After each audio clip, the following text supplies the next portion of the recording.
I'm Caity Massoud, and this is Flute Unscripted. I sit down with a new artist every week and share their uncensored stories with you. You're listening to Season 2, brought to you by Flute Center of New York, the exclusive marketplace for flutes. Join us and subscribe, and please stay tuned to the end of the episode for a very special Flute Center of New York code for our podcast listeners.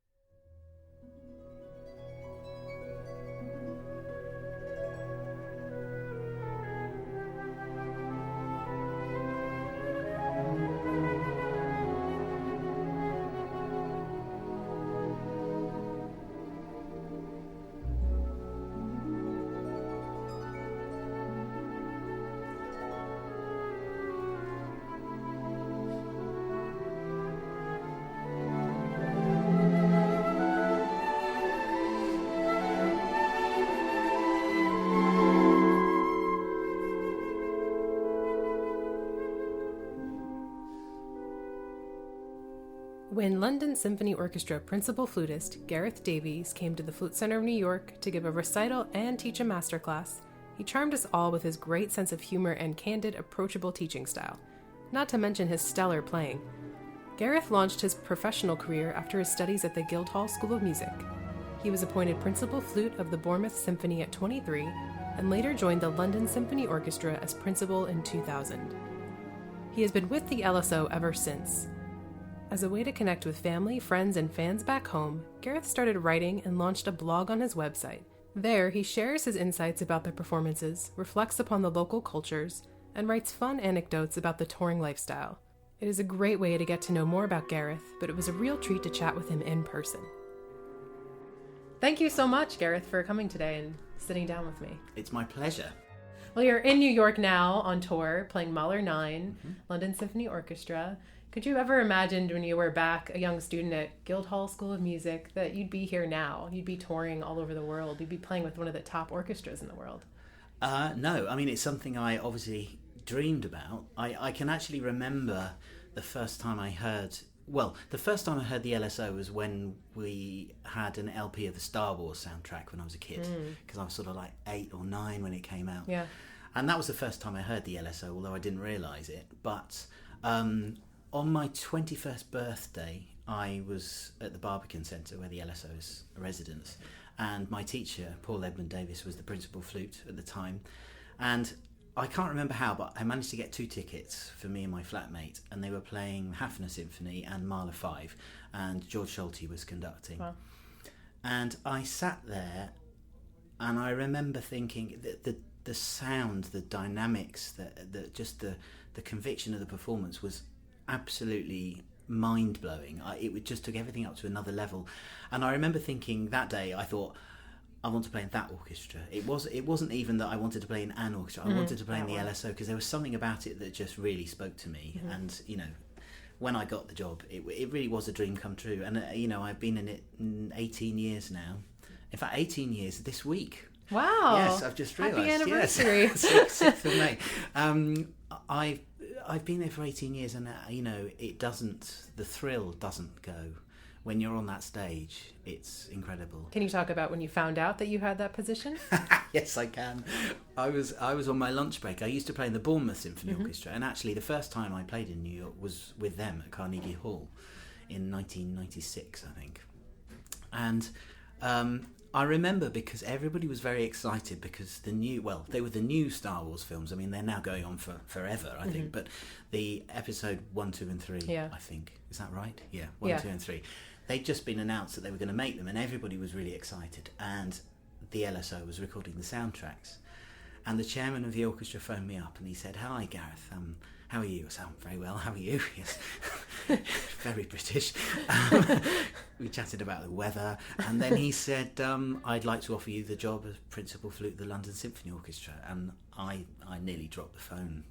And he said, "But I expect you'll want to think about it." And I was thinking, yeah, for about 2 seconds. Right. And he said, "Do you have any questions?" And I said, "Yes, I do." He said, yeah, what can I help you with? I said, do I get to be in Star Wars? And he said, yes. I said, I'll take the job. That was true story. That sealed the deal right there. Yeah. So did you have to audition, or they just give you a call out of the blue? Yeah, I mean, I'd played as a freelancer before, and there's an audition process that you have to go through, and then it's slightly different to in America, where you audition, you get given a trial, so nobody gets the job on the day. You have to have a trial period, so you go in for a few weeks' work every now and again, and that's alongside a lot of other people who are also doing it. So it took about 2 years. Oh, that's a very long trial. Yeah. And that's quite a short one, actually. Oh, yeah. But I remember I was going in doing bits and pieces, and of course I had another job, so it's quite difficult to fit it in. Of course. And I remember being asked, everybody was going, oh, sounds great. And I was thinking, okay, but they probably say that to everybody, don't they? Yeah. And I was 28 at the time, and they said, and then I had a phone call, and the orchestral manager said, I just finished this big patch of work, which I thought had gone really well.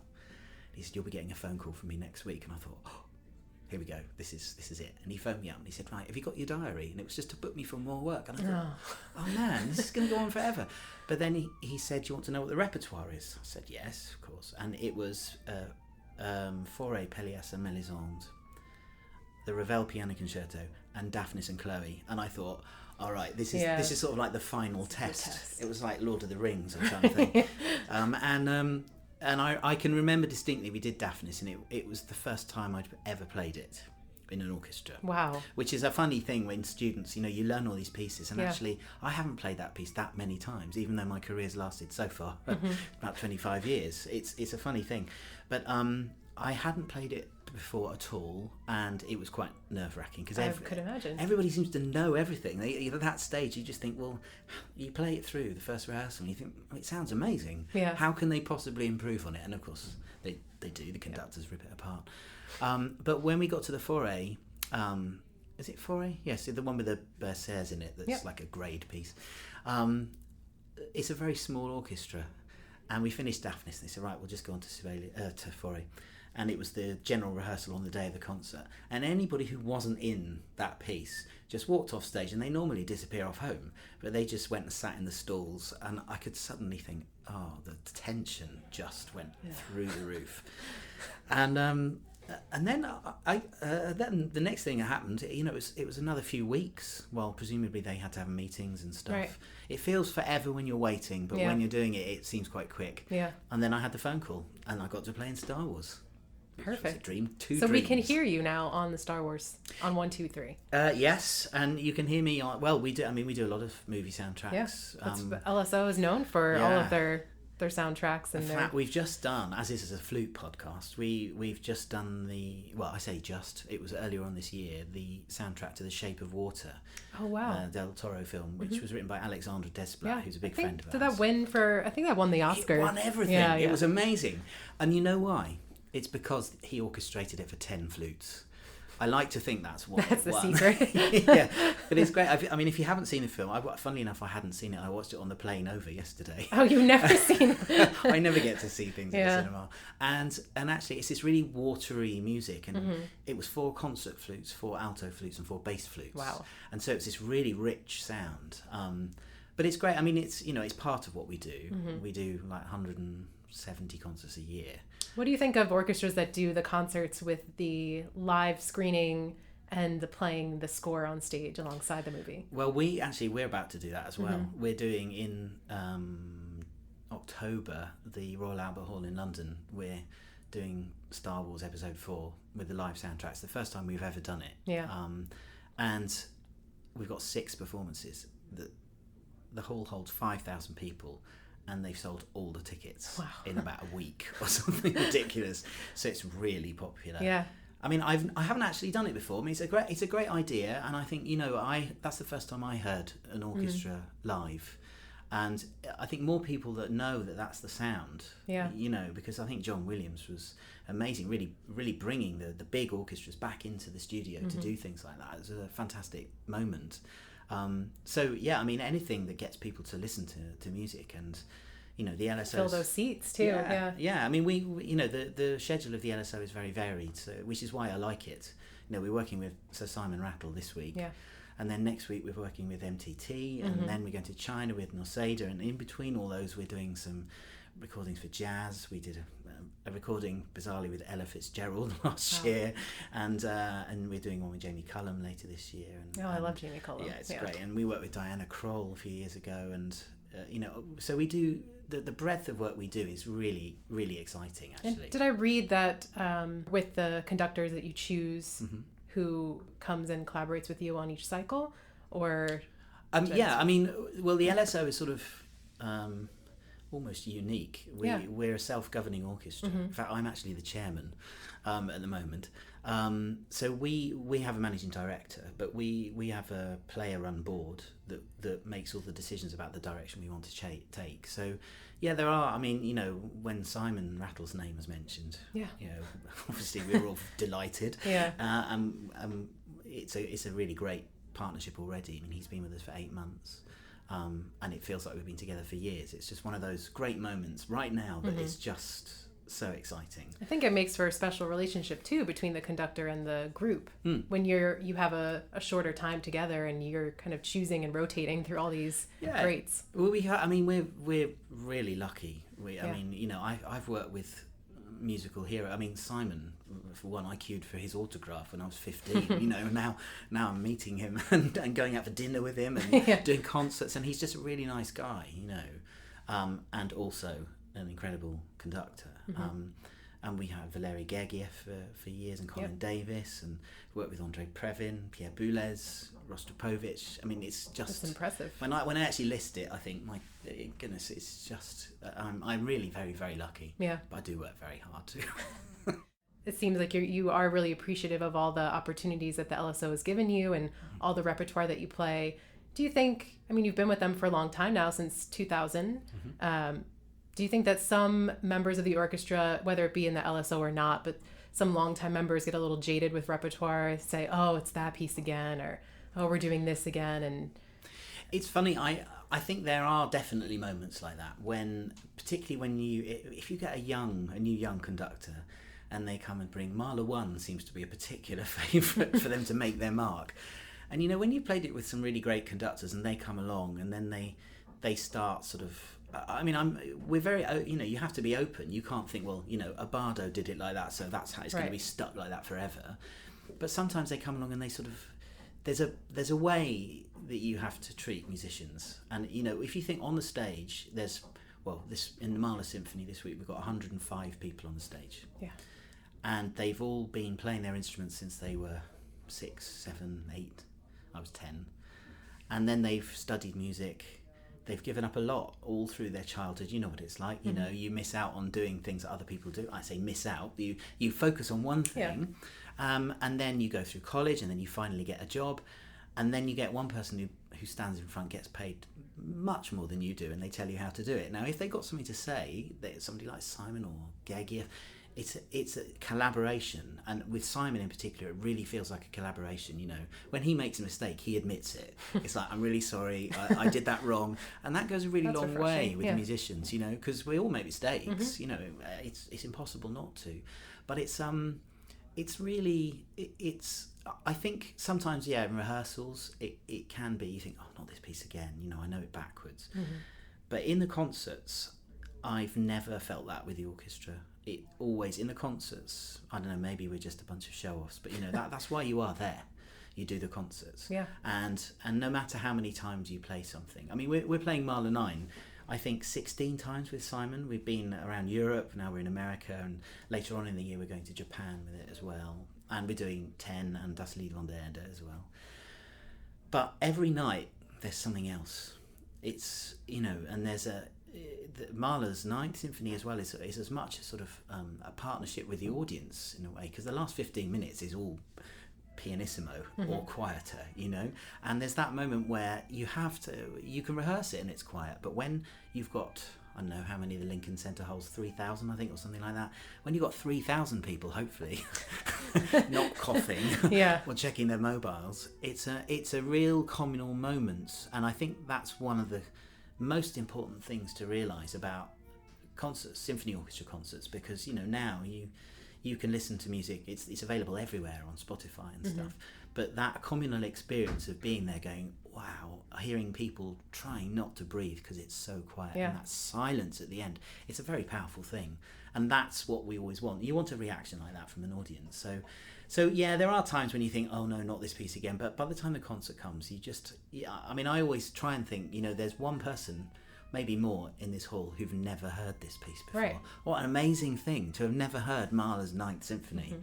You hear it for the first time, and if the orchestra can't be bothered, then there's no point. But if you can grab them and make them think, why have I not listened to this before? This is a life-changing piece. Then that's a real sort of, it's quite a big thing, really, for me, I think.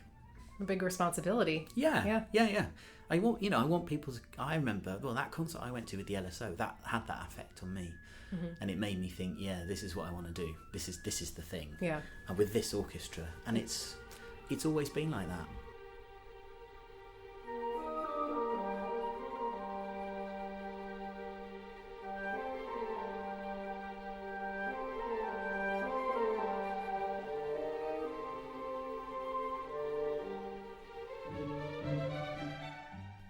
Another part of the LSO's legendary reputation is its claim to be the first British orchestra to visit America on tour in 1912.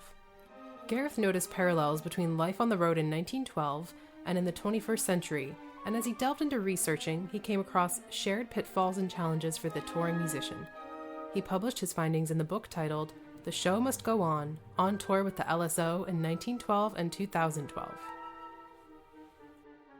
The LSO was the first orchestra to come to America. It's always that sort of big, it's like, come on, let's do this. Should we try that? Yeah, let's try that. It's a very sort of can-do orchestra. You do have a book about that. I do. Already done. I do, yes. Already published.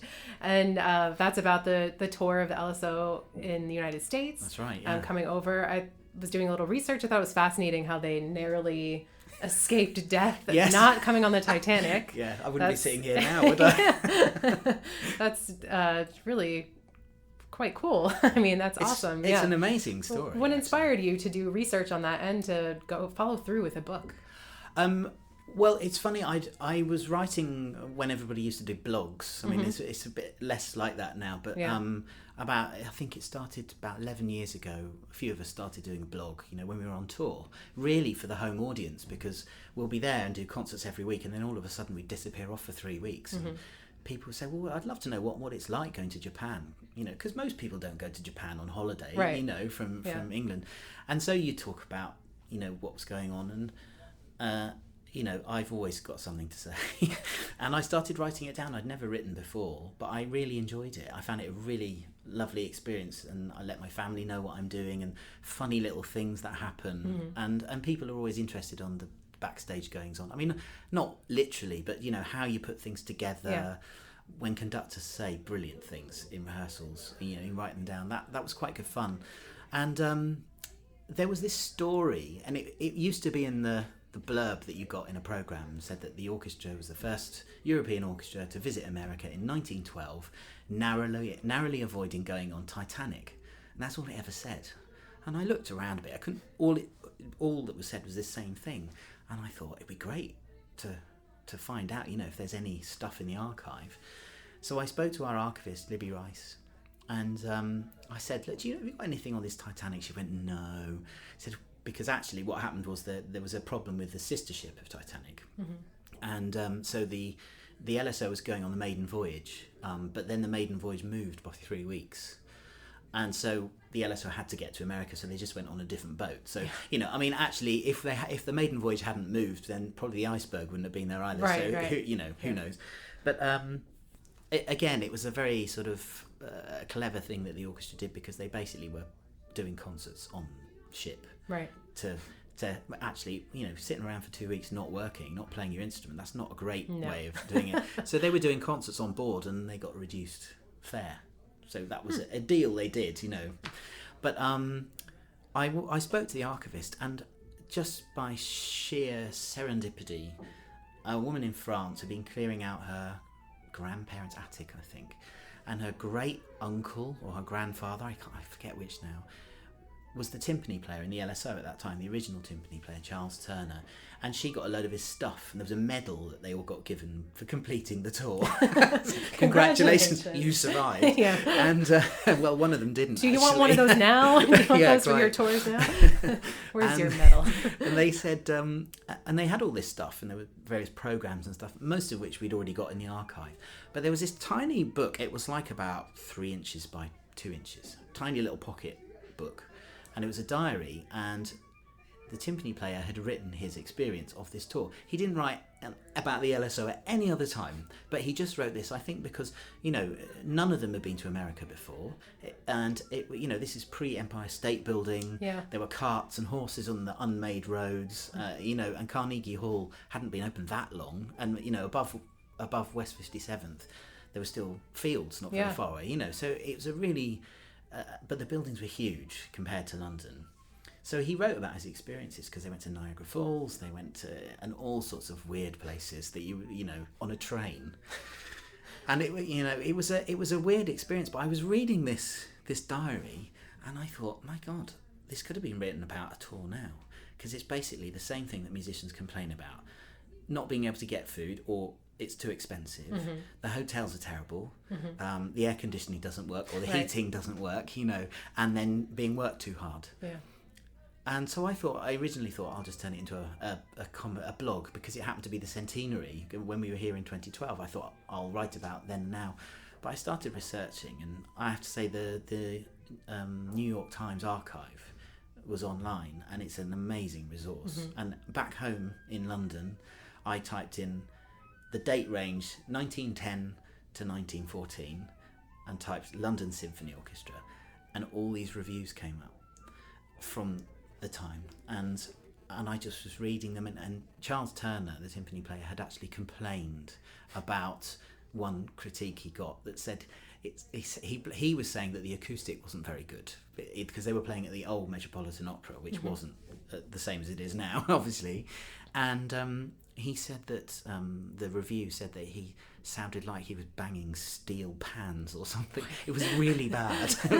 And the thing is, I'd read this in this diary, which is written in pencil, and then all of a sudden there's the review on my computer screen, and it was just amazing moment. And we got a few photos, and it all this blog post got longer and longer and longer. Yeah. And then I've sort of written it. The 1912 tour is in chronological order, but it sort of fell in things about travel and all that kind of stuff, and then it's our experiences in the LSO as well. So it's quite fun. You know, it's not going to win the Booker Prize or anything, but it was a really great thing to do, and just that, getting that history of the LSO out. And I found out actually what happened to Titanic, you know, with the LSO. So, because the last thing, when I told the managing director I was writing this book, I wanted to find out about Titanic, she said, "That's great, just don't disprove it." It's our blurb in our program. We need it. And I didn't have to. It was great. I mean, it was all true. It was wonderful. So, but it was an epic tour. I mean, they did ridiculous. They were doing 2 concerts a day. Wow. And they ate and slept and travelled on the same train for 3 weeks around America. And it was just like... You have to really be close to your colleagues. And do you feel that way now? Like you are a family, and that helps a little bit with the traveling and the touring? I'm glad I don't have to spend 3 weeks with them on a train. That helps too. Yeah, I mean, you know, it does become a bit like a family. It's a very overused word in arts circles, but it really does. You know, we all have lives, and quite often they're left a long way away. And, you know, if you're feeling a bit miserable and a bit homesick, and then you have to play Mile of Nine, for instance, which is, you know, not without its sad emotional moments. It's hard sometimes, and actually having your friends there, and it really helps. And coming to places, you know, when we come to New York, it's you know, we all get into the hotel, 5 minutes later we're off to the places we go to. Well, I have to say, I was reading your blog a little bit, and I love how you draw the reader in. You really get to know you know, as a musician and just a person.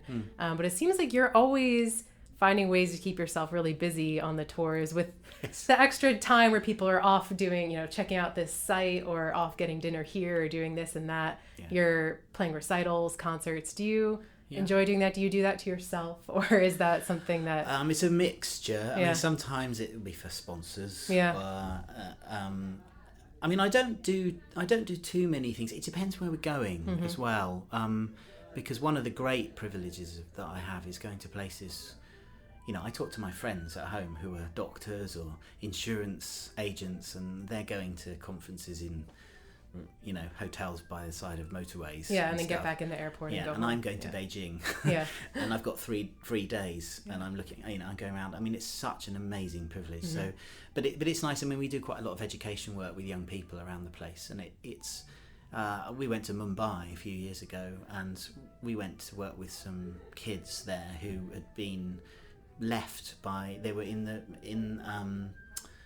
they were from relationships from people who had become prostitutes in Mumbai, and so they were completely cast out of society. And there were these little kids who were just. It was an amazing moment. You know, we walked in and did this. We just played and mucked about, did some silly games, taught them how to conduct. I mean, Daniel Harding, the conductor, was with us. He came and we all just mucked in. It was completely unplanned, and we just ended up there. And it was probably the most worthwhile moment of that whole trip. You know, so I mean, I feel very passionately about music, so to share it and to try and do things and meet new people and just meet different people, and you know. I mean, I'm sure doing a class here today, there'll be things that I say that they won't understand because I've got an accent, or it's just a very different way of doing it. And they can, you know, and you can take that and listen to it and discard it, or maybe use some of it, or think, well, I've never heard that said like that before. Right. Which is, you know, the same for all of us. I mean, I'll undoubtedly learn stuff from them as well. Sure, it goes both ways. Yeah. Another topic I wanted to chat with you about was your perspective on failure. I think you've also written about that and mistakes when playing, how they're kind of inevitable. You deal with it as a part of being in the moment and taking risks. Do you think that in the age now where we have a lot of Instagram videos, we have a lot of YouTube videos, and they have to be flawless and perfect, and you have an image you have to uphold, do you think something's lost, that we're focused on this perfection in the image and we're losing engaging with people and just being musical? Yeah, I mean, I've got a 13-year-old daughter, and I hate seeing what some of the social media stuff does to her, the way she sees how other people look and what they think, and you know, the world would be a very boring place if we were all the same. It's funny, I mean, it seems silly to say this as a flute player in a flute shop doing a flute podcast, but I'm really not that fussed about the flute.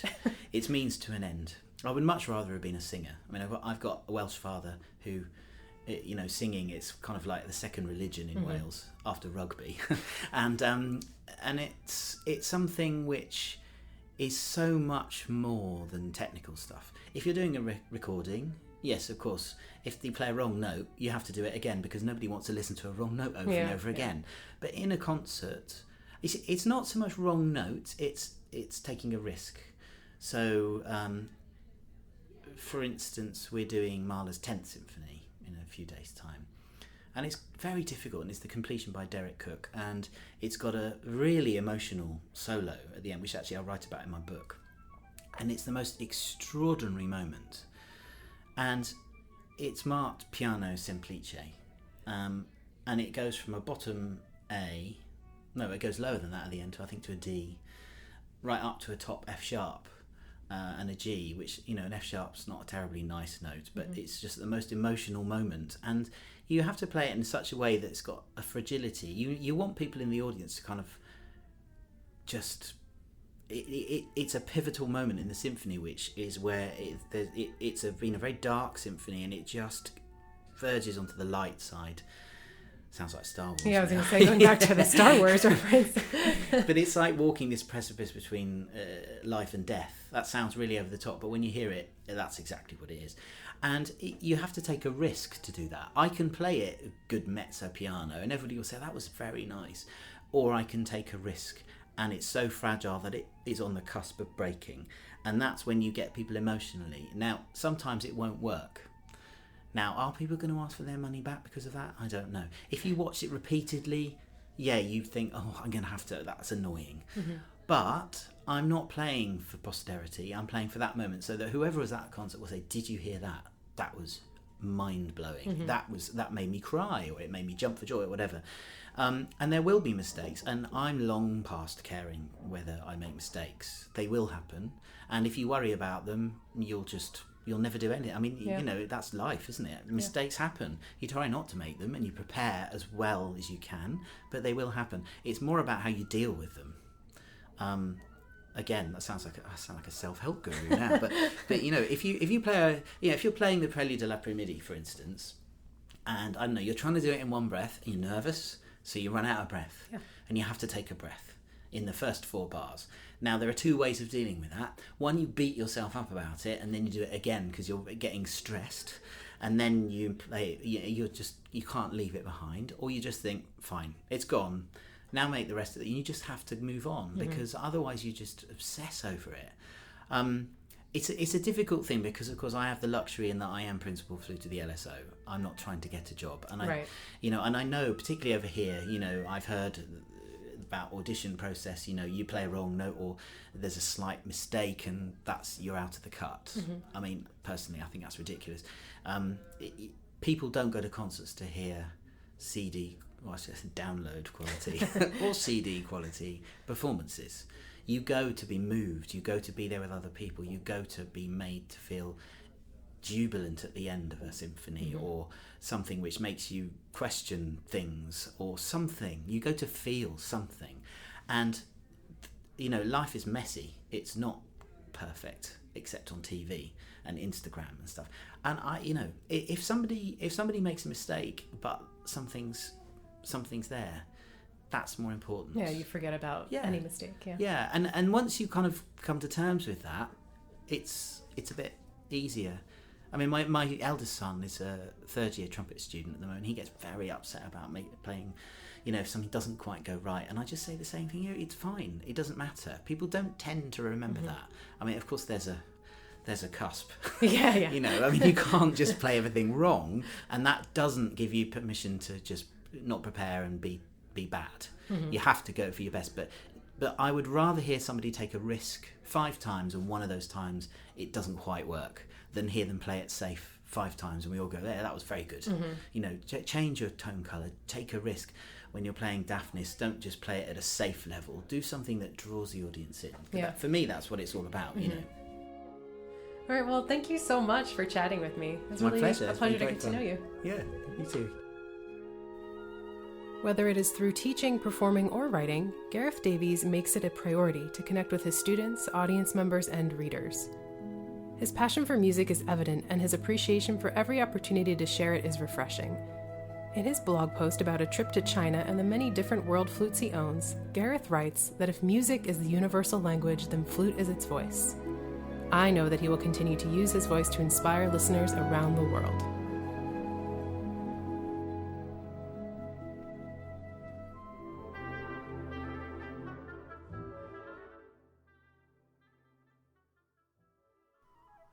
Thank you to Gareth Davies for the interview and insightful masterclass.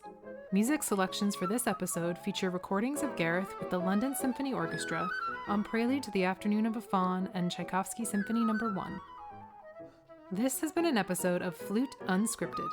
This podcast is sponsored by the Flute Center of New York. Visit their website at flutesforsale.com for the largest selection of new and pre-owned instruments. Use this season's promo code LISTEN for a special deal of $50 off any purchase of $4.99 or more. You can follow the Flute Center on Instagram and like them on Facebook to stay up to date on the latest events and masterclasses. Special thanks to our owner Phil Unger, the Flute Center team, and Stefan Huskoldson for our theme music.